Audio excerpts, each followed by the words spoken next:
नमो नमः प्रिय विद्यार्थियों, आज फिर से आपके साथ में उपस्थित हैं संस्कृत की टेस्ट सीरीज में। मित्रों, आज का हमारा टॉपिक रहेगा संधि प्रकरण। संधि प्रकरण के इस टॉपिक में हम आपको बताएंगे दोस्तों, इससे पहले संस्कृत के जितने भी पेपर हो चुके हैं आपके second grade, first grade, REET, TGT, PGT, जितने भी पेपर हुए हैं उनमें जो जो आपके प्रश्न आए हैं उनको भी मैंने यहाँ पर शामिल कर दिया है और कुछ प्रश्न मैंने अपनी तरफ से मोस्ट आपको बताए हैं, उनको मैं व्याख्या सहित आपको यहाँ पर समझाऊंगा। मित्रों, मुझे लगता है कि निश्चित रूप से आपको इनमें से प्रश्न मिल जाएंगे और इनके आधार पर आपको बहुत हेल्प मिलेगी। आपको दोस्तों ये पता चलेगा कि संधि के अंदर कैसे कैसे प्रश्न पूछे जा सकते हैं, यानी किस किस टाइप के प्रश्न आ सकते हैं। इसमें सारे ही पेपरों से मैंने यहाँ पर निचोड़ निकाला है और वो मैं आप तक पहुँचा रहा हूँ दोस्तों। इसलिए चैनल को सब्सक्राइब कर लो और बेल आइकन को प्रेस कर दो, जिससे कि सारी जानकारी जो भी हम डालते हैं इंपॉर्टेंट वो आप तक पहुँचती रहे। लगातार हमारी जो सीरीज है वो आप तक मिलती रहे दोस्तों। तो संधि के टॉपिक को आज हम समझते हैं प्रश्नों के माध्यम से। मैं टोटल आपको 40 प्रश्न यहाँ पर बताऊँगा मित्रों। तो चलिए आज की सीरीज शुरू कर लेते हैं दोस्तों। अपने दोस्तों को शेयर कर देना। चलिए शुरू करते हैं। देखिए मित्रों, आज की हमारी सीरीज का पहला सवाल है। देखिए, आप देख पा रहे होंगे टेस्ट सीरीज और टॉपिक है हमारा संधि। पहला सवाल समझते हैं। देखिए, सवाल को पढ़ते हैं। मैंने इस बार संस्कृत में ही प्रश्न बनाए हैं क्योंकि धीरे धीरे हम क्या है संस्कृत भी सीखेंगे, क्योंकि पेपर हमारा संस्कृत में ही आएगा। इससे पहले मैंने जितनी भी सीरीज बनाई वो हिंदी में बनाई, जिससे कि थोड़ा सा आसान हो जाए आपके लिए। एक प्रकार से उसमें प्रवेश के लिए हमने एक हिंदी का सहारा लिया था। अब हम डायरेक्ट संस्कृत में ही चलेंगे। देखिए, कस्मिन् पदे दीर्घ संधि ही अस्ति। हमारा सवाल है कि कौन से पद में दीर्घ संधि है, ये हमें बताना है। संस्कृत के पेपर में आपको ये बहुत ही ध्यान रखना है कि आपको पहले तो प्रश्न को समझ में आना चाहिए। जब तक प्रश्न समझ में नहीं आएगा तो उत्तर आप कैसे ढूंढोगे बताइए। तो इसलिए मैं अर्थ भी बताऊंगा साथ साथ में, हिंदी अर्थ।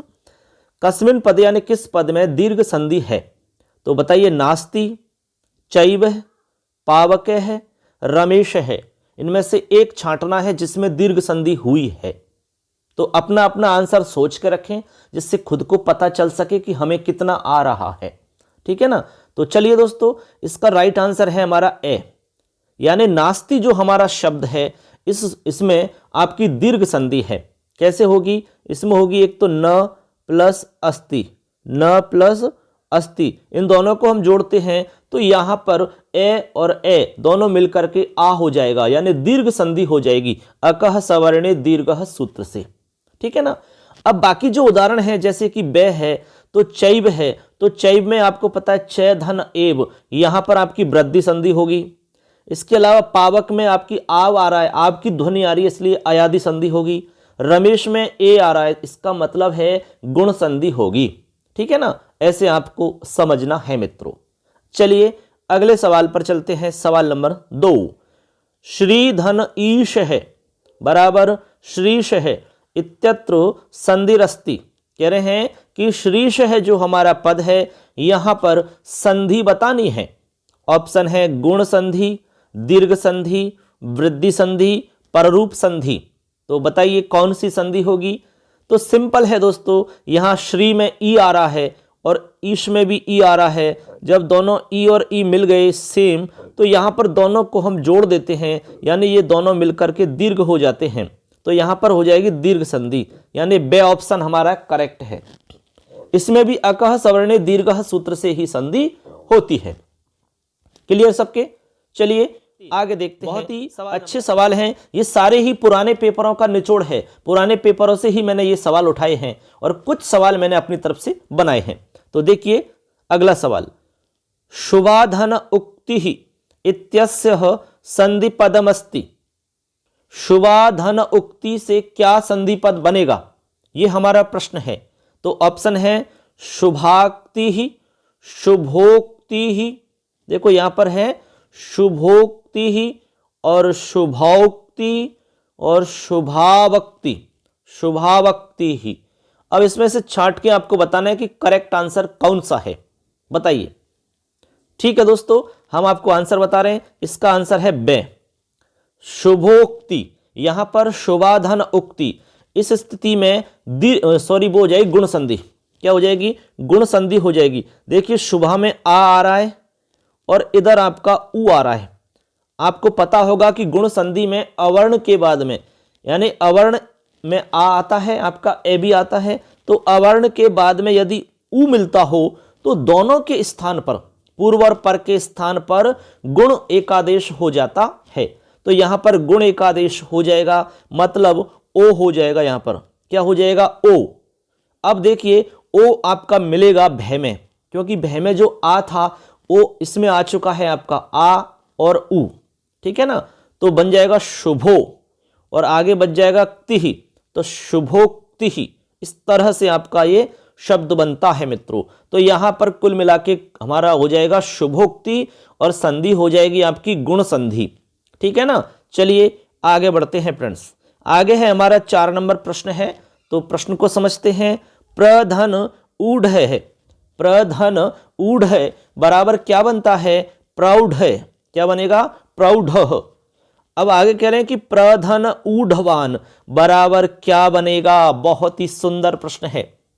प्रधन ऊढ़ बराबर तो प्रौढ़ बना, ठीक है, लेकिन प्रधन ऊढ़वान बराबर क्या बनेगा, तो वो ऑप्शन है प्रौढ़वान या प्रौढ़वान या प्रेढ़वान या प्रौढ़ीवान।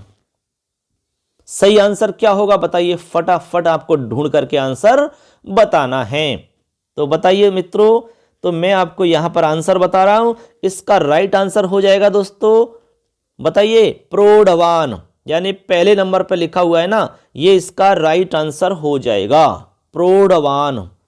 अब ऐसा क्यों हुआ आपको समझना है। आपको एक सूत्र पता होगा, एक सूत्र चलता है हमारा, प्रादुहोड़ो ढय शेषु, प्रादुहोड़ो ढय शेषु।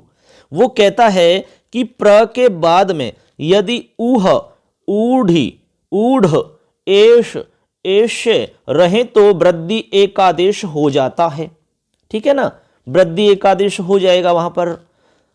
अब देखो यहां आप यह सूत्र के अंदर कहा गया है कि भाई ऊह, ऊढ़, ऊढ़ी, एष, एष्य, सूत्र में जो शब्द कहे गए हैं वो शब्द आगे रहने पर ही वृद्धि एकादेश इस सूत्र से होगा, समझ गए। इनके अलावा यदि कोई भी शब्द आएगा तो जो पहले से हमारा जो नियम लग रहा है वही लगेगा, जो सामान्य नियम हमारा चल रहा है।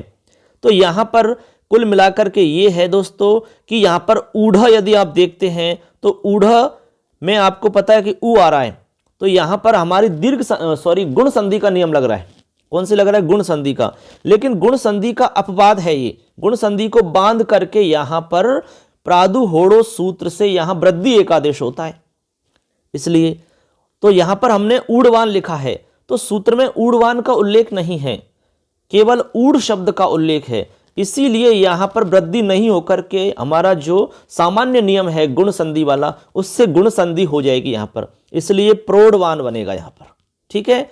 और सूत्र में जितने शब्द बताए जैसे प्रादु, होड़ो, ढय, शेषु, वो शब्द यदि रहते तो यहां पर वृद्धि होती, ये आपको समझना है, ठीक है ना। चलिए आगे देखिए फ्रेंड्स, अगला सवाल है, राजधन ऋषि इत्यनयो संधि पदम स्यात्, इत्यनयो, यहां पर संधि पद आपको बताना है, संधि पद।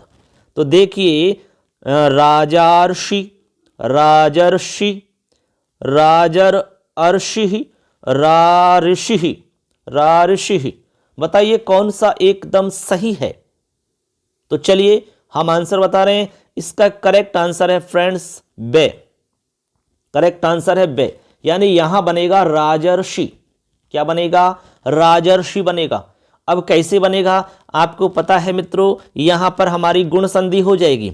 अब गुण संधि में आपको पता होगा ए के बाद में यदि री आता है तो वहां पर अर आदेश हो जाता है, ये आपको ध्यान होगा।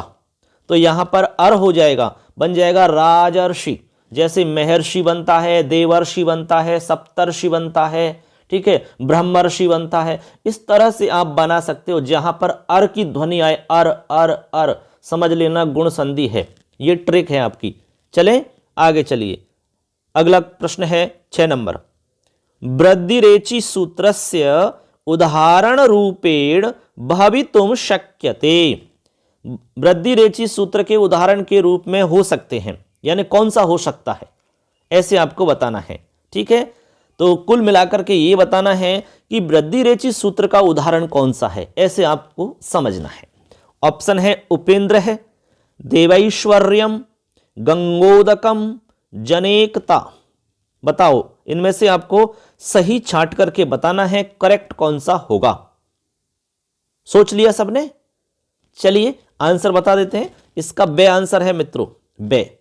क्या आंसर है? बे। तो देखो कैसे करेंगे हम, इसमें करेंगे हम देव धन ऐश्वर्यम, ऐश्वर्यम, ऐसे देव धन ऐश्वर्यम, ये हमारा संधि विच्छेद रहेगा।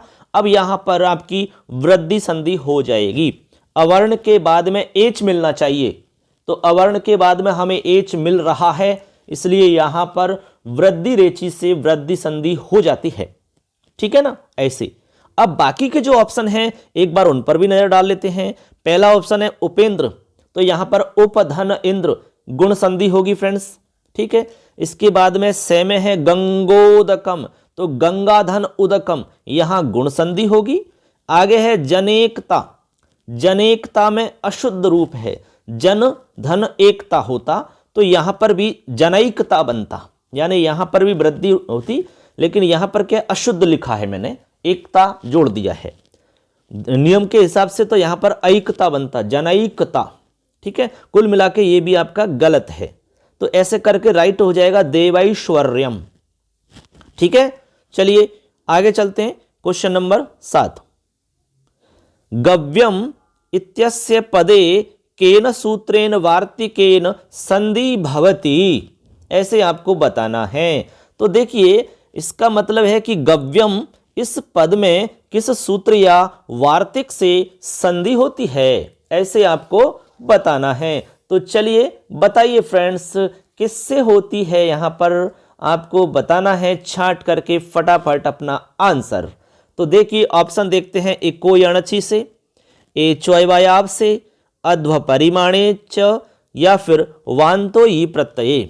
बताओ इसका क्या आंसर होगा, वांतो ही प्रत्यय से होगा या फिर किसी दूसरे सूत्र से होगा, ऐसा आपको बताना है। चलिए ढूंढो अपना आंसर, फटाफट ढूंढ के बताइए, अपना अपना आंसर ढूंढिए भाई। जब तक आप प्रयास नहीं करोगे तब तक दिक्कत ही दिक्कत है, इसलिए आप प्रैक्टिस करिए ज़्यादा से ज़्यादा और सॉल्व करिए आप, क्योंकि पढ़ तो सब कुछ लिया, अब तो केवल और केवल प्रैक्टिस की आपको आवश्यकता है, अभ्यास की आवश्यकता है। चलिए मैं इसका आंसर बता रहा हूं। इसका आंसर है दोस्तों दे, वांतो ई प्रत्यय इसका आंसर है।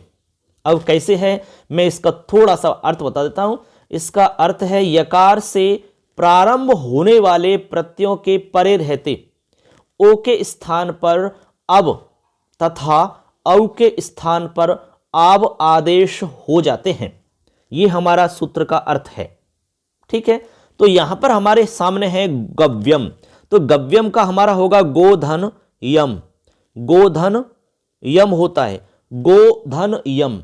हमने कहा कि यकार से प्रारंभ होने वाले प्रत्ययों के परे रहने पर, तो यहां पर यम आ रहा है, तो यम में आपको पता है कि यत प्रत्यय है, और यत प्रत्यय से आपका ये आया है, तो यकार से प्रारंभ होने वाला प्रत्यय मिल रहा है सामने।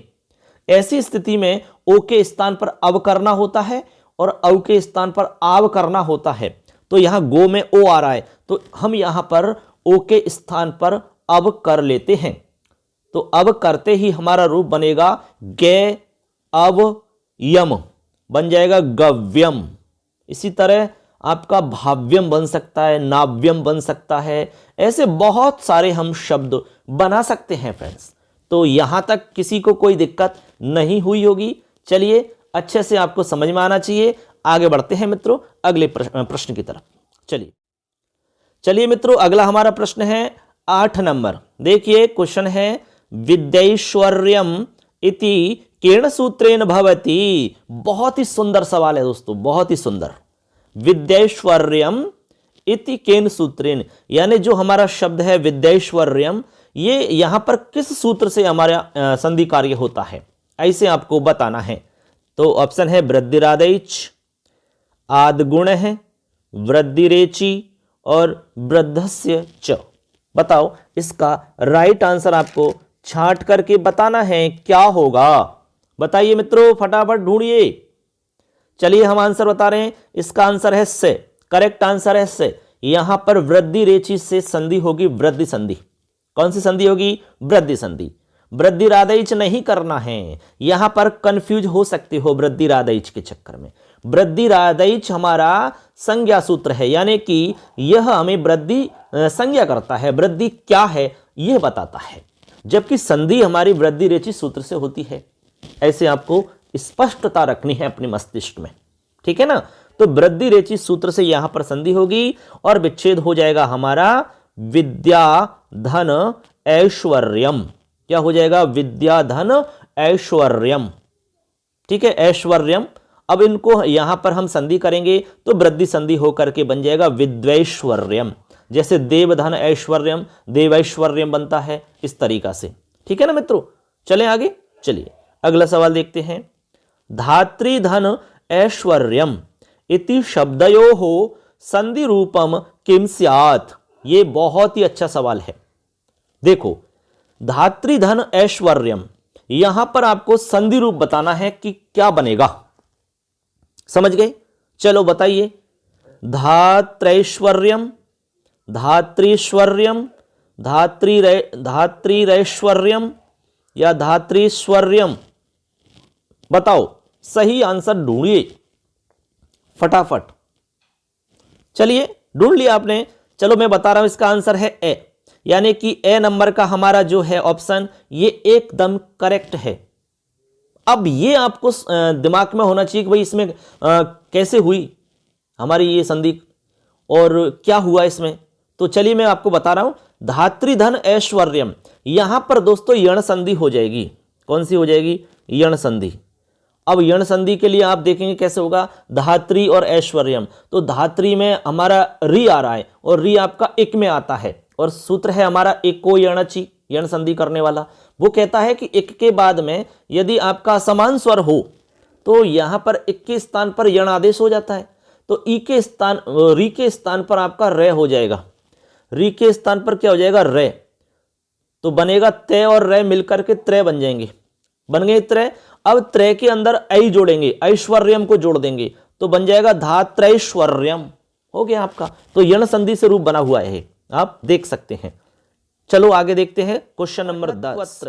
इत्यस्य संधि विच्छेदः निर्णयः, संधि विच्छेद का निर्णय करना है कि यहां पर कौन सा संधि विच्छेद सही है, ऐसा आपको बताना है। पठ धन त्वत्र, पठतु धन अत्र, पठत्वत्र, पठत त्वत्र, इनमें से आपको राइट छांटना है एक। फटाफट देख के आप बताना है कि इनमें से कौन सा सही है, बताइए। सोच लिया? तो इसका राइट आंसर है मित्रों बे, पठतु धन अत्र। यहां पर आपकी यण संधि हो जाएगी, यण संधि में उ के स्थान पर वे हो जाता है, तो वे होते ही बनेगा आपका पठत्वत्र, पठत्वत्र, ठीक है, एकदम सिंपल है। आगे चल, अगला सवाल है हमारा अरिहि इत्यस्य संधि पदम निर्णयम, यहां पर भी आपको संधि पद बताना है। तो मधुरी, मधुरी, मध्वरी, मध्वारी, इनमें से छांटिए एक आंसर कौन सा है। चलिए राइट आंसर है मित्रों से, यानी ये तीसरे नंबर वाला हमारा एकदम करेक्ट है। देखिए यहां पर मधुधन अरि में उ के स्थान पर आपका व हो जाता है, ये व, ठीक है। अब वे में आपका अरि मिलेगा तो वरी बनेगा, और आधा ध इधर हो ही गया क्योंकि उ के स्थान पर वे हो चुका है, इसलिए आपका ध आधा हो चुका है, तो मध्वरी ही, मध्वरी ही बन गया। चलो आगे अगला सवाल। लाकृति ही इति पदस्य संधि ही विच्छेद है, लाकृति का आपको संधि विच्छेद बताना है। लेधन, लेधन आकृति, पहला है लेधन आकृति, फिर है लृधन आकृति और लोधन आकृति, लाधन कृति ही, बताओ करेक्ट कौन सा है, एकदम सही छांट के बताना है। तो इसका राइट आंसर है फ्रेंड्स बे, लृधन आकृति यहां पर बनेगा आपका।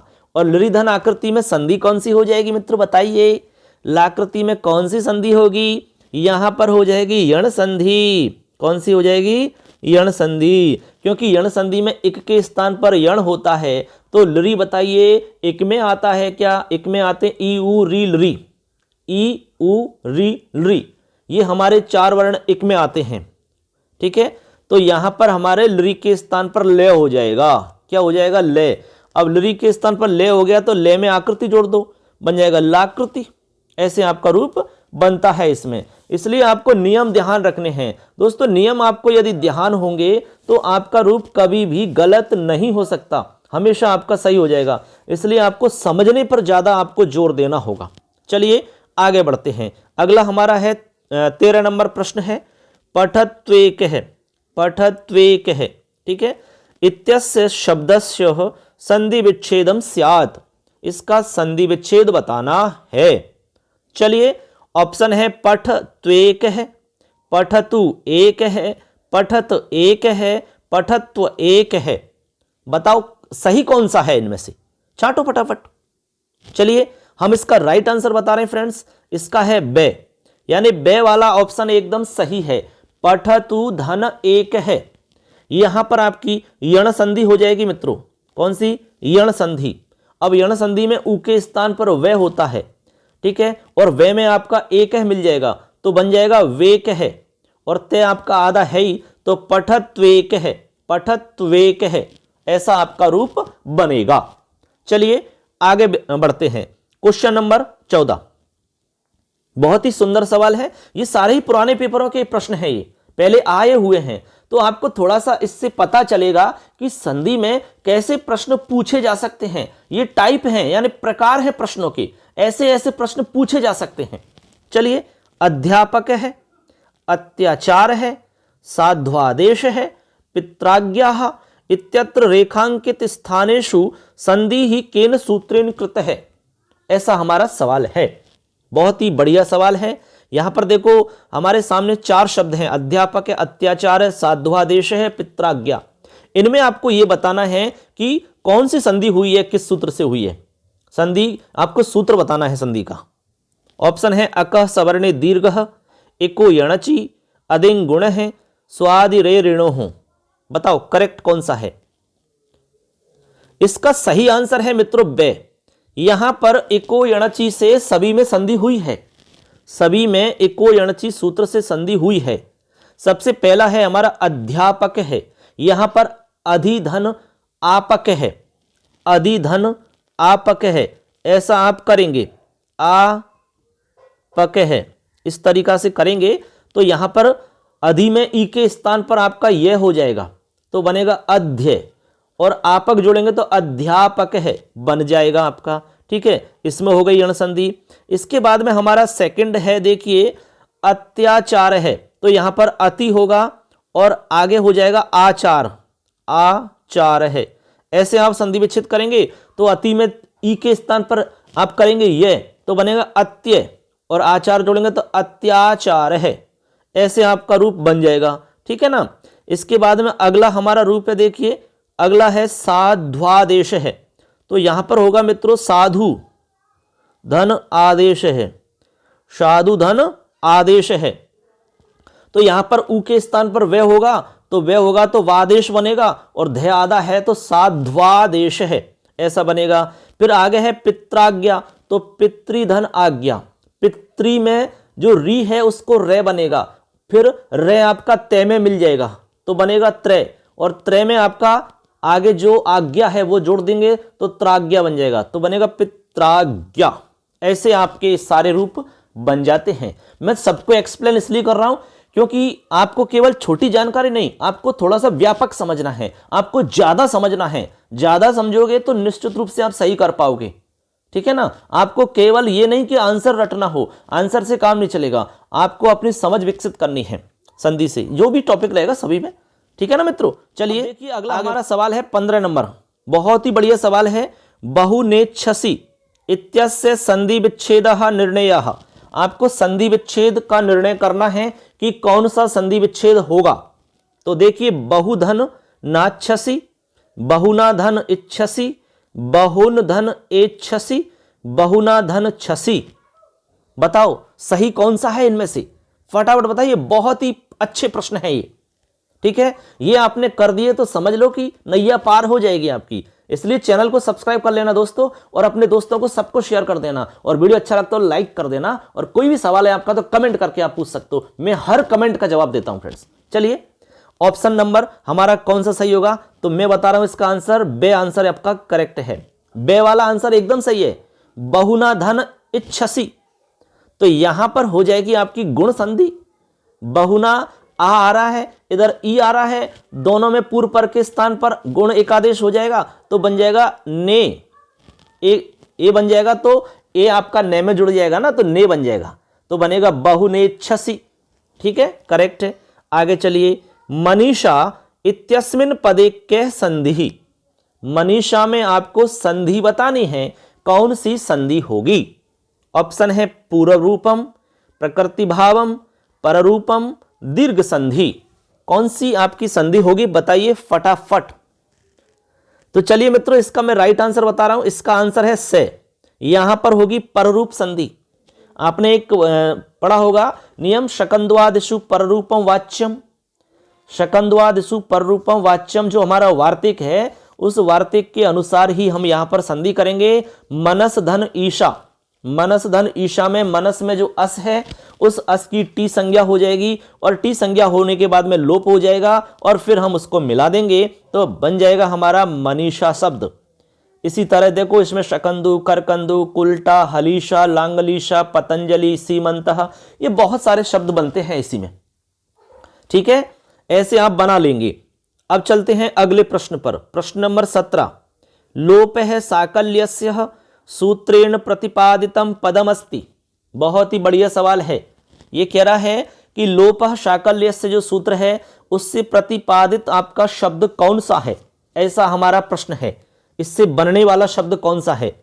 हर ई है, हरे ई है, हरी ई है, हरऊ ई है। कौन सा शब्द बनता है इसमें से बताना है आपको। तो चलिए, मैं राइट आंसर बता रहा हूं, इसका करेक्ट आंसर है ए। देखो, ए हमारा आंसर होगा, हर ई है। अब कैसे हुआ, मैं आपको थोड़ा सा हिंट दे देता हूं। यहां पर हमारा शब्द है हरे। देखो, थोड़ा सा मैं लिख के बता देता हूं। यहां पे हमारा ऐसे है, हरे धन ई है। इस तरीका का हमारा शब्द है, हरे धन ई है। ये हमारा संधि विच्छेद है। अब इस स्थिति में हमारा सूत्र लगेगा। यहां पर इस स्थिति में हमारा सूत्र लगेगा, और कौन सा सूत्र लगेगा भाई? यहां पर आपने अयादि संधि पढ़ी होगी। ठीक है, वही अयादि संधि है, लेकिन यहां पर हमारा जो सूत्र काम कर रहा है वो लोपा शाकल्य से भी कर रहा है। तो यहां पर इस कंडीशन में देखो, आपका सूत्र है ना एचो अवयव, उस एचो अवयव सूत्र से आपका ए के स्थान पर अयादेश हो जाएगा। अयादेश हो गया ना। अब इसके बाद में क्या होगा, यहां पर लोपा शाकल्य से यह कहता है कि यदि अयादि संधि का कार्य पद के अंत में हो तो यहां पर अयादि संधि का काम हमारा हरे में जो ए आ रहा है, ये पद का अंत है, तो पदांत में हो रहा है।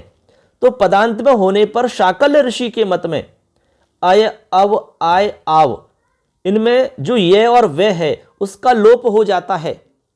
लेकिन यह काम विकल्प से होता है। इसका मतलब दो रूप बनेंगे आपके, एक बार लोप हो जाएगा, एक बार नहीं होगा, दोनों ही रूप बन जाएंगे। एक बार तो हमारा एक के स्थान पर अय हो जाएगा, तो अय को जोड़ करके जो रूप बनेगा वो बन जाएगा। एक बार लोप हो जाएगा, लोप होने के बाद में जो रूप बनेगा वो बन जाएगा। तो लोप होने के बाद में हमारा ये वाला बनेगा, हर ई है। लोप है साकल्य से ये रूप बनेगा, हर ई है, और बाकी सारे ऑप्शन गलत हैं। ऐसे आपको समझना है। तो समझ गए आप लोप कैसे और कब करना है। और जब लोप नहीं करते हैं तब हमारा रूप बनता है इसमें हर ई है।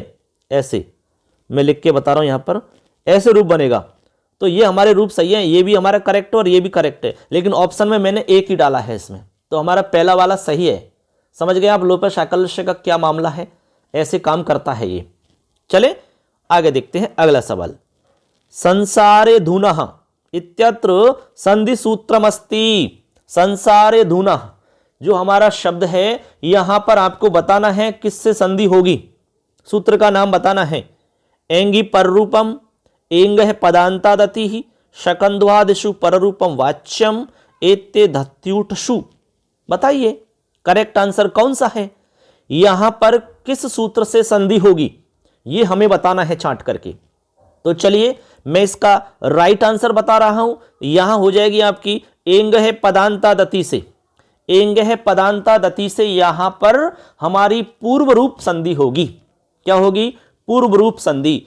अब इसका दूसरा नाम अवग्रह संधि भी कह सकते हैं। अवग्रह, जो एस का सा चिन्ह दिख रहा है ना आपको, ये अवग्रह है, ठीक है ना।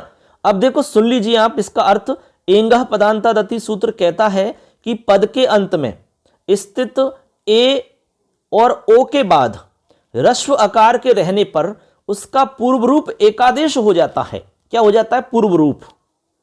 जैसे कि हरे अब हरेव, गृहे गृहे अस्मि गृहेस्मि, वने अटति वनेटति, ऐसे विष्णु अब विष्णोवः, को अस्ति कोस्ति, को अपि कोपि, निर्धनो अपि निर्धनोपि, ऐसे। और संसारे अधुना संसारे धुनः, इस तरह के बन जाते हैं, बहुत सारे बना सकते हो आप शब्द, ठीक है ना। चलिए 19 नंबर प्रश्न है, कस्मिन् पदे स्वर संधि ही नास्ति।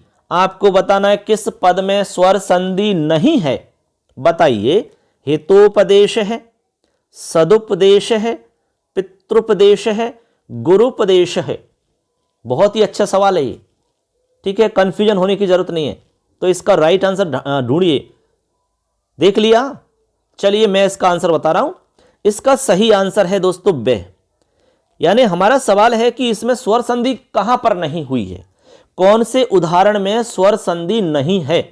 तो मैं आपको बता देता हूं, पहला ऑप्शन है हितोपदेश, यहां पर स्वर संधि है। यहां पर हित धन उपदेश में गुण संधि हुई, तो ये हमारे इसमें संधि हो रही है, हमें छांटना जिसमें नहीं हो रही है, ठीक है। इसके अलावा पितृधन उपदेश, इसमें भी आपकी हो रही है, पितृधन उपदेश में आपकी ऋण संधि हो रही है, ठीक है ना, पितृपदेश। इसके बाद में है आपका गुरुपदेश, गुरुधन उपदेश में भी हो रही है, गुरुधन उपदेश में आपकी दीर्घ संधि हो रही है। गुरु और उपदेश में ऊ को दीर्घ कर दिया, गुरुपदेश ऐसा बन गया। अब बचा हमारा सदोपदेश, तो यहां पर बनेगा सतधन उपदेश या सदधन उपदेश। तो यहां पर मित्रों हमारी हो जाती है जस्त संधि, जो तय का दे करके सत उपदेश है या सद उपदेश दोनों बना सकते हैं आप। तो यहां पर आपकी जस्त संधि करके हमारा रूप बनेगा सदुपदेश, इसलिए यहां पर हमारी स्वर संधि नहीं है। यहां स्वर संधि कहां है? तो व्यंजन का रूप हो गया हमारा इस तरीका से, तो ये हमारा करेक्ट आंसर हो जाता है। चलिए आगे बढ़ते हैं फ्रेंड्स। अगला हमारा सवाल है 20 नंबर, गुर्वृणम इत्यस्य कथम विच्छेदः। इस पद का आपको विच्छेद बताना है कि इसका क्या विच्छेद होगा। तो देखिए, गुरुधन वृणम, गुरधन ऋणम, गुरुधन ऋणम, गुरधन वृणम, बताओ सही क्या होगा इसमें। तो इसका सही है आंसर से गुरुधन ऋणम बनेगा हमारा। क्या बनेगा? गुरुधन ऋणम, गुरवृणम, ऐसा हमारा इसमें रूप बनता है। अब कैसे बनता है आप जानते होंगे भाई, क्यों बनता है, क्यों बना इस तरीका का रूप, यहां पर कौन सी संधि हुई, ऐसे आप बता सकते हैं। गुरु में ऊ आ रहा है और आगे आपका री आ रहा है, ठीक है। तो यहां पर क्या होगा बताइए, बताओ। चलो मैं आपके लिए छोड़ के जा रहा हूं, आप थोड़ा सा सोचिए इसके और आप फटाफट आंसर टाइप करके बताना। इससे मुझे पता चलेगा कि आप पूरा वीडियो देख रहे हैं और हर प्रश्न को देख रहे हैं। इससे मैं समझ जाऊंगा कि आप अच्छी मेहनत कर रहे हैं। तो मैं आपके लिए छोड़ के जा रहा हूं, इसका आंसर आपको बताना है कि इसमें कौन सी संधि होगी, किस सूत्र से होगी, ठीक है ना। चलिए आगे बढ़ते हैं। 21 नंबर, सरयूर्मीहि इत्यत्र कह संधि। यहां पर आपको संधि बतानी है। ऑप्शन है दीर्घ संधि, गुण संधि, वृद्धि संधि, पररूप संधि, बताओ। तो इसका राइट है दोस्तों दीर्घ संधि, यानी ए वाला ऑप्शन करेक्ट है। यहां पर सरयुधन ऊर्मी है, सरयुधन ऊर्मी, तो सिंपल है ऊ और ऊ दीर्घ ऊ हो जाता है आपका। अकह सवर्णे दीर्घ से दीर्घ संधि हो जाएगी, बन जाएगा सरयूर्मी, ठीक है ना। तो एकदम आसान तरीका से मैंने बताए हैं सारे के सारे ऑप्शन। ऐसे ही आपको लगातार चलते रहेंगे। अभी इसमें और भी सवाल हैं, टोटल हमारे 40 क्वेश्चन हम इसमें बताएंगे आज, इसलिए सारे क्वेश्चन को देखना, अच्छे से सुनना, ठीक है। जब भी आपको समय मिले तब देखना, लेकिन सुनना जरूर, सुनने और देखने से बहुत जल्दी से याद होता है, और यही आपको करना है लास्ट समय में। चलिए आगे बढ़ते हैं। अब देखिए दोस्तों, अगला हमारा सवाल है 22 नंबर। अंबूर्मि इत्यस्य विच्छेद है भविष्यति। अंबूर्मि, इसका आपको बताना है विच्छेद क्या होगा। अंबुधन उर्मी, अंबुधन ऊर्मी, अंबुधन उर्मी, अंबुधन उर्मी, इनमें से छांटना है क्या सही होगा। ठीक है, तो चलिए इसका सही आंसर बता रहा हूं। बे वाला ऑप्शन एकदम सही है, अंबुधन ऊर्मी बनेगा, अंबुधन ऊर्मी। और यहां पर हमारी दीर्घ संधि हो जाएगी अकह सवर्णे दीर्घ सूत्र से। ठीक है ना, उ दोनों मिलकर के दीर्घ उ बन जाएगा। चलिए आगे बढ़ते हैं। अगला हमारा सवाल है गोधन युति ही इत्यत्र केन संधि कार्यम भवति। यहां पर बताना है कि किससे संधि कार्य होता है। यह बहुत ही बढ़िया सवाल है, किससे संधि कार्य होगा ऐसा आपको बताना है। तो बताइए किससे होगा। पहले तो हम देखते हैं ऑप्शन इंद्रे च, अध्व परिमाणे च, वांतो ई प्रत्यय, अभंग स्फोटायनस्य। बताओ किससे होगा यहां पर। तो चलिए सोचिए पहले तो आप किससे होगा, फिर मैं आपको बताऊंगा इसके बारे में पूरी जानकारी कि भाई इसमें क्या होगा और किससे होगा। आप लोग सोचिए, इंद्रिय च क्या कार्य करता है, अधो परिमाणे च क्या कार्य करता है, ये आपको पता होना चाहिए, तभी आप बता पाओगे। तो चलिए पहले तो मैं इसका राइट आंसर बता देता हूं। इसका जो राइट आंसर है दोस्तों वो है आपका अधो परिमाणे च, यानी कि बे वाला ऑप्शन एकदम सही है। गोधन युति से आपका बनता है गव्युति ही। क्या बनता है, गव्युति ही। ऐसे ऐसे बनता है गव्युति ही। आप देख लो, गोधन युति से गव्युति ही बनता है। अब यहां पर क्या होता है, यहां पर अधो परिमाणे च हमारा एक वार्तिक है। इसका अर्थ क्या है वो सुन लो।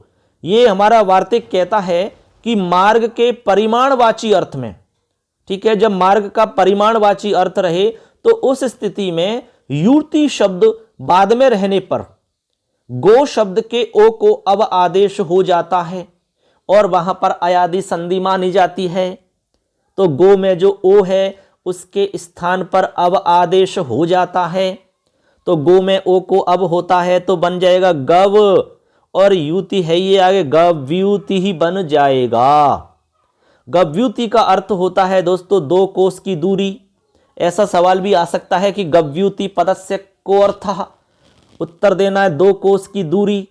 ये लौकिक संस्कृत में अर्थ माना जाता है। यदि वैदिक संस्कृत में अर्थ की बात करी जाए तो अर्थ होगा गोचर भूमि। गोचर भूमि ये हमारा वैदिक संस्कृत में अर्थ होता है, और लौकिक संस्कृत में अर्थ होता है दो कोस की दूरी। ऐसे आपको यहां ध्यान रखना। आगे बढ़ते हैं फ्रेंड्स। अगला सवाल है हमारा 24 नंबर। अक्षौहिणी इति पदस्य संधि विच्छेद है। अक्षौहिणी जो हमारा पद है इसका संधि विच्छेद बताना है, सही क्या होगा।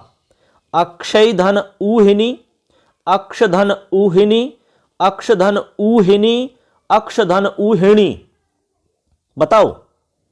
तो इसका राइट आंसर है से वाला हमारा करेक्ट है, अक्षधन ऊहिनी। अब बहुत सारे बच्चे क्या करते हैं, इस दे वाले को लगा देते हैं, जो कि गलत है। आपको हम बता दें भाई, आपने ऋण का नियम पढ़ा होगा, यानी ऋणत्व कार्य कब होता है, तो उसमें हमने आपको बता रखा है, वीडियो बनाया हुआ है, वो आप देख सकते हैं। उसमें नियम बताया कि कैसे होता है। अब देखो के और शे, हमारा जो के और शे है ना वो अलग हो चुका है, इसलिए हमने अलग जब विच्छेद किया तो हमारा जो न है वो ण नहीं बन सकता है। अब ये न के स्थान पर ण कब बनेगा, जब ये हमारा पूरा शब्द बन जाएगा, तब आपका न ण में बदल जाएगा, वहां पर न के स्थान पर ण हो जाएगा। इसलिए आपको ये वाला ऑप्शन सही करना है विच्छेद करते समय।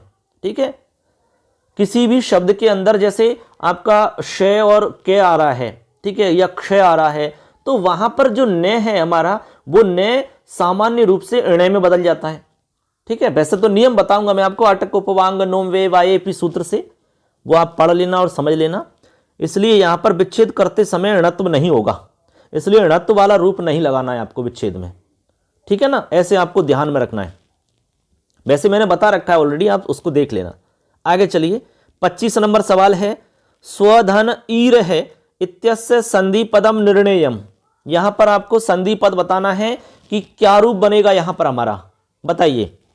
तो स्वेर है, स्वीर है, स्विर है या स्वैर है, बताओ क्या बनेगा। तो इसका राइट है हमारा दे, ये दे वाला हमारा एकदम सही है, ये बनेगा आपका। अब कैसे बनेगा, यहां पर एक वार्तिक चलता है, स्वादि रे ऋणो हो, स्वादि रे ऋणो हो।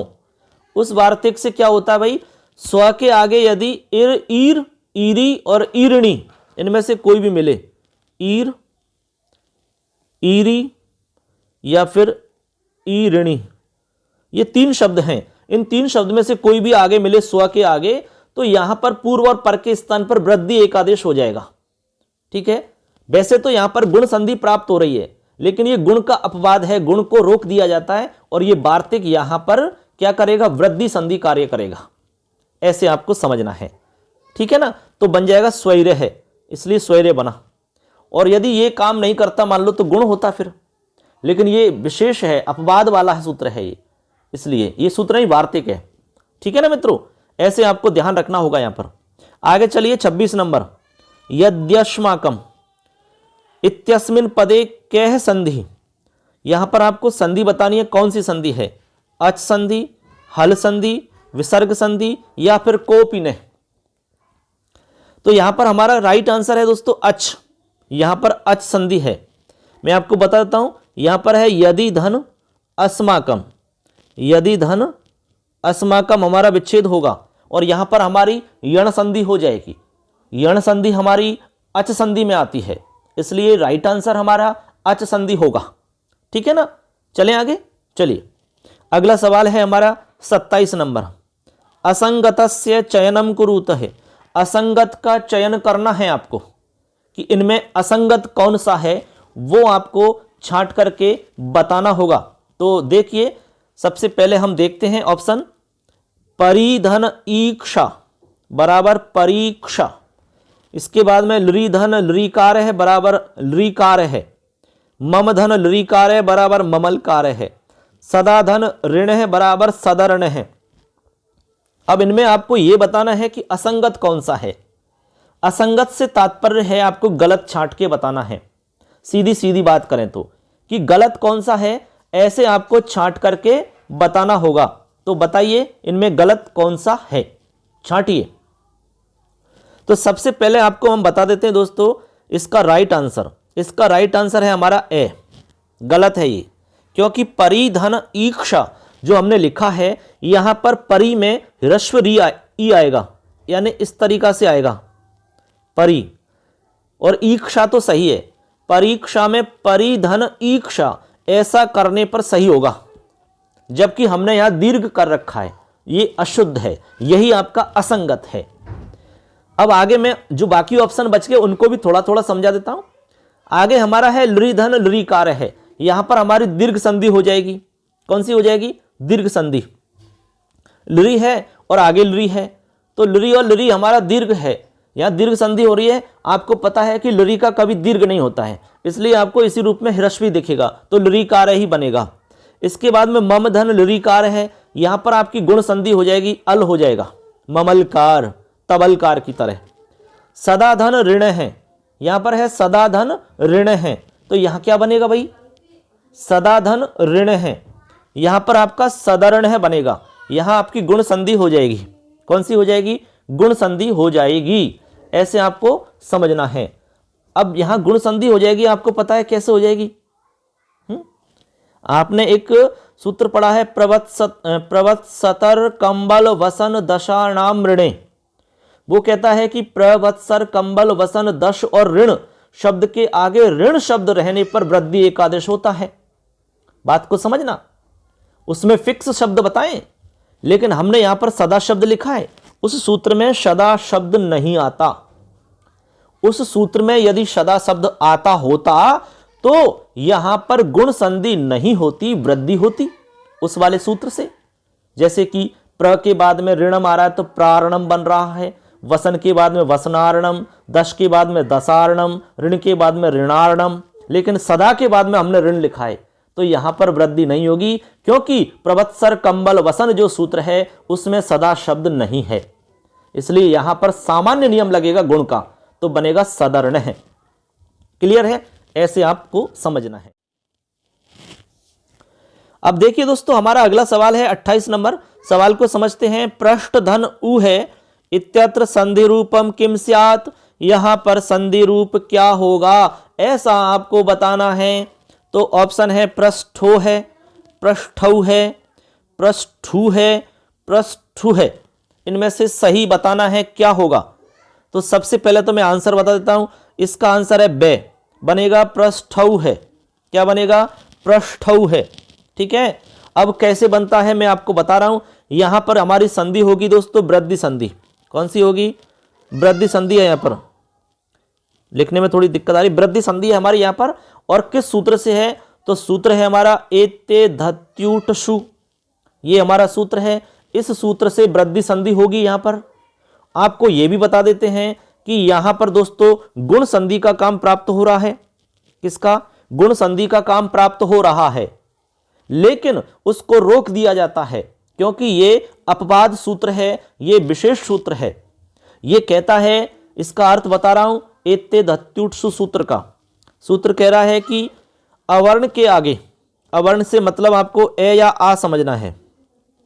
अवर्ण के आगे एजादि इण धातु, एद धातु या उह का रूप रहे तो वृद्धि एकादेश आपको करना है। ऐसे आपको समझना है। इसलिए यहां पर पृष्ठ धन उह, वैसे तो गुण संधि प्राप्त होती है, लेकिन एते धत्युटसु जो विशेष सूत्र है वो रोक देता है गुण संधि को और वृद्धि कर देता है, इसलिए बन जाएगा पृष्ठौ है। ठीक है, ऐसे आपको समझना है। ठीक है मित्रों, चलिए अब देखो अगला हमारा सवाल है 29 नंबर। दश धन ऋण है बराबर दशार्ण्य बनता है। इसी तरह उत्तम धन ऋण है इत्यत्र संधि पदम किम स्यात्। तो यहां पर आपको बताना है क्या रूप बनेगा। उत्तम धन ऋण में क्या बनेगा, ऐसे आपको बताना है। जिस तरह दश धन ऋण है तो हमने दशार्ण्य बनाया, और इसी तरह उत्तम में ऋण जोड़ेंगे तो क्या बनेगा? उत्तमार्ण है, उत्तमर्ण है, उत्तमर्ण है, उत्तामर्ण है। तो बताओ सही क्या होगा इसमें से? करेक्ट आंसर है दोस्तों इसका बे। यहां बनेगा उत्तमर्ण है। आप सोच रहे होंगे कि यहां उत्तमार्ण क्यों नहीं बना। अब मैं बता देता हूं क्यों नहीं बना। यहां पर दश धन ऋण है जोड़ने पर तो दशार्ण्य बनता है, वहां हमारी वृद्धि संधि होती है, जबकि यहां पर हमारी गुण संधि होती है। दोनों में अंतर है। अब गुण संधि क्यों होती है सुन लीजिए। हमारा एक सूत्र है प्रवत्सतर कंबल वशन दशार्णाम ऋणे। ये सूत्र कहता है कि प्रवत्सर वत्सतर कंबल वसन दश और ऋण शब्द के आगे यदि ऋण शब्द रहे तो वृद्धि एकादेश आपको करना है। अब आप देखेंगे दोस्तों उत्तम शब्द का नाम उसमें नहीं आया। अब उत्तम का नाम नहीं आया तो वृद्धि नहीं कर सकते आप। फिर तो जो हमारा सामान्य नियम है गुण संधि का वही लगेगा, इसलिए गुण संधि होगी और बन जाएगा अर होकर के उत्तमर्ण है। ठीक है, ऐसे आपको बनाना है। आगे है हमारा 30 नंबर सवाल। लाकार है इत्यत्र कह संधि। लाकार में आपको संधि बतानी है। लाकार में कौन सी संधि होगी? दीर्घ संधि, गुण संधि, यण संधि, पररूप संधि। बताइए लाकार में संधि कौन सी है? तो इसका राइट आंसर है से। यहां हो जाएगी आपकी यण संधि। कैसे होगी? लिरि धन आकार है, लिरि धन आकार है, हमारा विच्छेद होगा। लिरि धन आकार में आप देख लीजिए, आप कर लीजिए यहां पर लिरि को ले। जब आप लिरि के स्थान पर ले कर लेंगे, ठीक है, यण संधि में लिरि को ले हो जाएगा। लिरि को ले होता ही ले में आकार जोड़ दो तो लाकार बन जाएगा आपका। इस तरीका से हमारी यण संधि बन जाती है। ठीक है मित्रों, तो ऐसे करके 30 प्रश्न हो जाते हैं। चलिए कि मित्रों अगला हमारा है 31 नंबर का सवाल है। अमी ईशा इत्यत्र संधि ही के।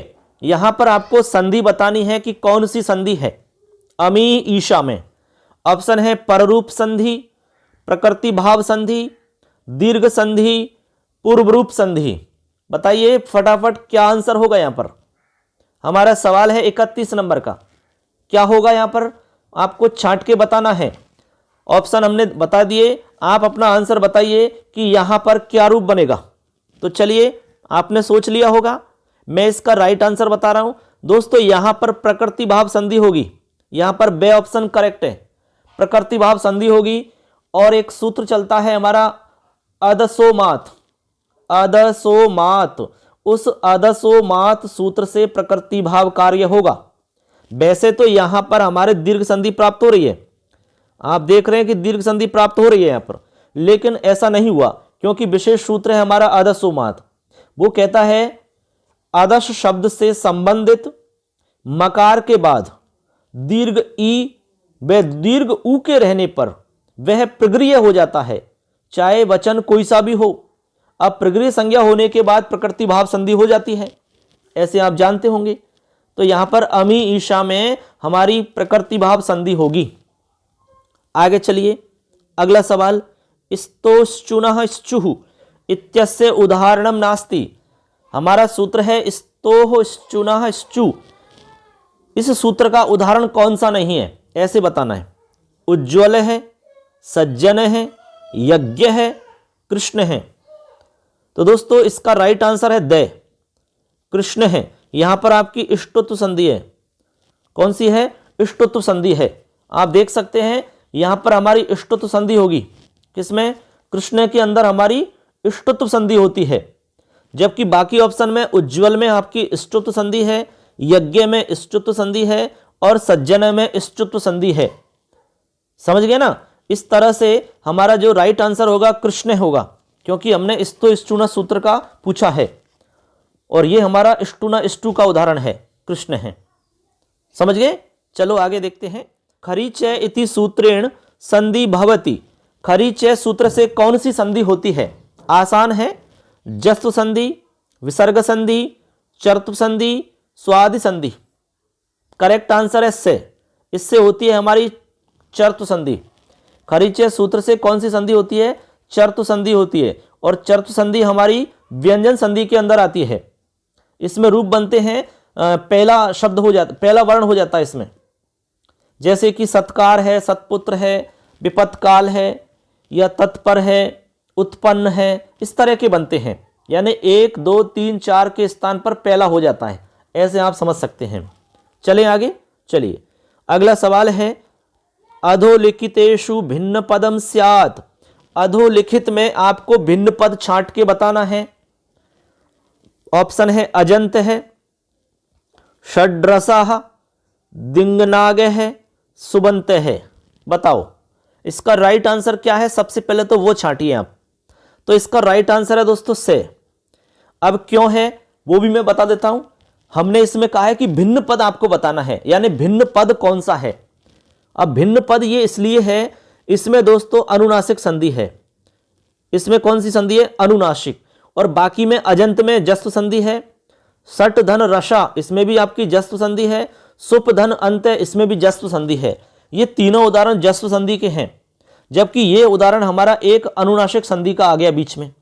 इसलिए हमारा क्या है, जो एक सिस्टम चल रहा था, एक सीरीज चल रही थी, वो चेंज हो गई और यहां पर हमारी अनुनासिक संधि आ जाती है।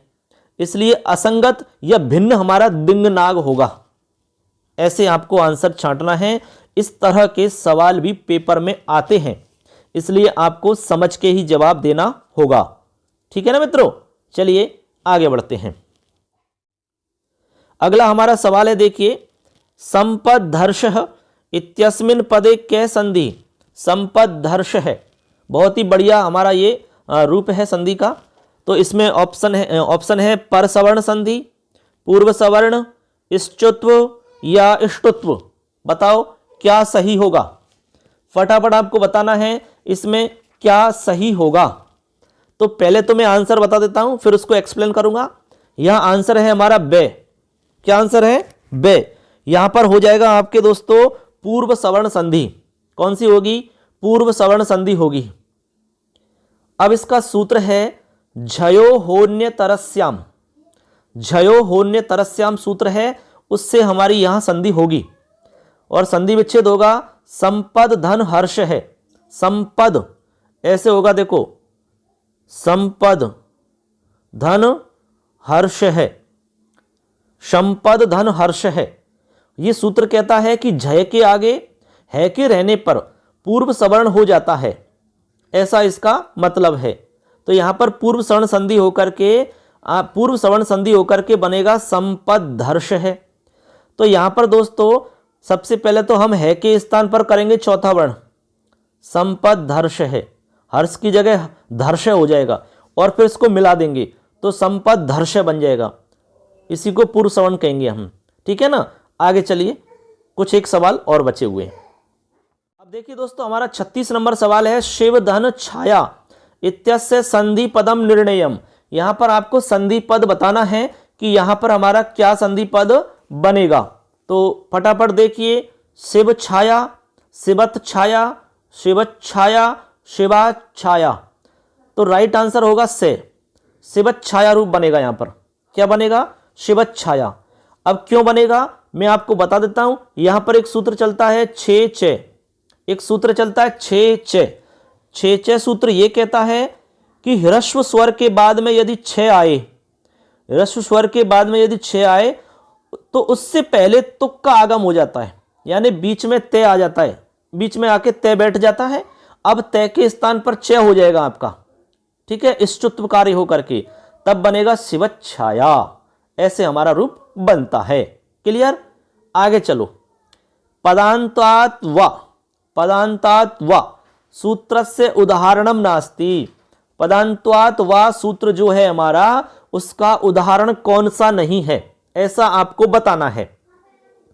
लक्ष्मी छाया, बधुत छाया, पत्नी छाया, आच्छादयति, इनमें कौन सा है जो इस सूत्र का उदाहरण नहीं है।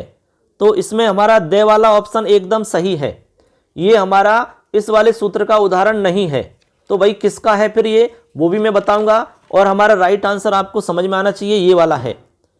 अब बाकी जो ऑप्शन है हमारे तीन, लक्ष्मी छाया, इसमें हमारा जो तुक का आगम होता है वो पदांतात व सूत्र से होता है। पदांतात व सूत्र ये कहता है कि पदांत दीर्घ स्वर के बाद छह रहने पर तुक का आगम होता है विकल्प से, ठीक है ना। तो यहां पर दीर्घ स्वर है, लक्ष्मी में दीर्घ स्वर है, आगे आपका छह मिल रहा है, तुक का आगम हो गया। इसी तरह बधुत छाया में हो जाएगा, पत्नी छाया में हो जाएगा, लेकिन आच्छादयति में नहीं होगा, क्योंकि आच्छादयति के लिए अलग से सूत्र है, आंग मांगोश्च, उससे होता है, ठीक है, वो अलग सूत्र हो गया। इसलिए इस वाले सूत्र का उदाहरण नहीं है, इसलिए ये वाला हमारा एकदम राइट आंसर माना जाएगा। चलिए दोस्तों, अगला सवाल देखते हैं, 38 नंबर। कह धन अपि इत्तनयो संधि पदम स्यात्। कह धन अपि में आपको संधि पद बताना है, क्या बनेगा। 38 नंबर सवाल की हम बात कर रहे हैं। तो इसका देखते हैं, राइट, कोपि, को अपि, कोपि, कह अपि, करेक्ट आंसर है इसका ए, आंसर हो जाएगा ए, यानी कोपि बनेगा। कैसे बनेगा आपको हम बता देते हैं दोस्तों। एक सूत्र चलता है अतोरोर प्लुताद प्लुते, उसके हिसाब से बनेगा, ठीक है। तो वहां पर क्या बनेगा, आपका जो विसर्ग है उसको रे कर लेंगे, रे का आपका ऊ हो जाएगा, ऊ का आपका ओ बन जाएगा गुण संधि करके, और उसके बाद में आपका पूर्व रूप होके कोपि बनेगा। ये हमारा विसर्ग संधि का उदाहरण है। आगे चलिए, सेकंड लास्ट सवाल है हमारा, अशुद्ध पदस्य चयनम कुरुते है। अशुद्ध पद का चयन करना है, इनमें से अशुद्ध कौन सा है। अंतरराष्ट्रीय, निरोग है, अंतरराष्ट्रीय, अंतराज्यम, गलत कौन सा है इसमें बताइए। इसमें आपको गलत छांट के बताना है कि इनमें से गलत कौन सा है। तो हम बता रहे हैं इसका राइट आंसर, इसमें हमारा से वाला ऑप्शन ये आपका आंसर हो जाएगा, क्योंकि अंतरराष्ट्रीय अशुद्ध है, ठीक है, ये शुद्ध नहीं है। अंतरराष्ट्रीय बिल्कुल सही है। आपने पढ़ा होगा रोरी सूत्र, रोरी सूत्र कहता है कि रे के बाद में रे आए तो पूर्व रे का लोप हो जाता है, और रे का लोप होने पर उससे पूर्व में स्थित अण को दीर्घ हो जाता है। ये दो काम हमने बताए। तो अंतर्धन राष्ट्रीय में रे का लोप हुआ, फिर अंत्य में ते में जो ए है उसका दीर्घ हुआ तो बना अंता, और राष्ट्रीय जुड़ गया, अंतरराष्ट्रीय। इसी तरह अंतराज्यम, इसी तरह निर्धन रोग है तो निरोग बन जाएगा। ऐसे आपको समझना है, ठीक है। आगे चलिए, आज के इस सेशन का हमारा अंतिम लास्ट सवाल और बहुत ही अच्छा सवाल है, 40 नंबर। एह रहे इति पदस्य संधि ही विच्छेद, संधि विच्छेद बताना है। एह धन एह, अहर धन एह धन रह, अहन धन एह। बताओ क्या होगा इसका करेक्ट आंसर। तो करेक्ट आंसर है दोस्तों आपका दे, ये वाला एकदम सही आंसर है, अहन धन एह, ये हमारा आंसर सही है। अब कैसे है थोड़ा सा समझ लीजिए दोस्तों। इसका एक सूत्र है हमारा रो सुपी, क्या है, रो सुपी एक सूत्र चलता है, उसको समझो आप। रो सुपी ये कहता है कि अहन जो शब्द है, अहन के अंतिम ने के स्थान पर आपका रे हो जाता है, क्या हो जाता है, रे। अहन शब्द का जो ने है उस ने के स्थान पर रे आदेश हो जाता है, सुप प्रत्यय नहीं हो तो। ए सुपी का मतलब बाद में सुप प्रत्यय नहीं होना चाहिए, तो यहां पर हमारा ए है, शुभ प्रत्यय नहीं है, ठीक है। तो यहां पर हमने क्या किया फ्रेंड्स, अहन शब्द है, देखो अहन का ने जो है उसको हमने कर दिया रे, ऐसे क्या कर दिया रे, और आगे हमारा ए है जुड़ रहा हुआ है, ठीक है। अब आप क्या करेंगे, इसको मिला देंगे, सिर्फ मिलाने पर क्या बनेगा देखो, एक बार मैं साफ साफ लिख के बता देता हूं, आपको अच्छे से समझ में आ जाएगा कैसे रूप बना। तो ऐसे बन जाएगा अहन एह, ठीक है। अब हम ने को रे करेंगे तो अहर एह, ठीक है। अब इनको आपस में मिला दीजिए, तो मिलाएंगे तो देखो ये हो जाएगा और रे में ए मिल जाएगा तो रे है, ऐसे बन जाएगा अहर है, और यही हमारा रूप है। तो इस तरीका से हमारा ये रूप बन जाएगा। कैसे बना ये हमने सारी डिटेल आपको बता दी है दोस्तों। तो इस तरीका से मित्रों हमारे 40 प्रश्न जो वेरी वेरी मोस्ट इंपॉर्टेंट है आपकी एग्जाम के लिए, चाहे आप सेकंड ग्रेड में दीजिए एग्जाम, रीट में दीजिए, फर्स्ट ग्रेड में, टीजीटी, पीजीटी, कहीं पर आप बैठिए आपको दिक्कत नहीं आएगी, और इनमें से आपको बहुत सारे उदाहरण मिल जाएंगे, इनके आधार पर मिल जाएंगे दोस्तों। इसमें हमने बहुत सारे तरीका बताए कि ऐसे ऐसे संधि में से प्रश्न आ सकते हैं, और जो पुराने पेपरों में प्रश्न आए वो मैंने सारे के सारे इसी में शामिल करके आपको समझा दिए हैं। उम्मीद करते हैं आपको अच्छे समझ में आया होगा। तो इस तरह से दोस्तों हमारा सेशन पूरा होता है। तो आज का हमारा वीडियो कैसा लगा जरूर बताना कमेंट करके, कोई सुझाव है तो वो बताइए, और अच्छा लगता है तो लाइक कर देना, अपने दोस्तों को शेयर कर देना, चैनल को सब्सक्राइब कर देना। इसी तरह दोस्तों लगातार सीरीज आपको मिलती रहेगी, तो अच्छे से तैयारी करते रहें। सबके लिए शुभकामनाएं, धन्यवाद सबके लिए। जय हिंद, जय तु भारतम, वंदे मातरम। फिर मिलेंगे अगली क्लास में, नमस्कार।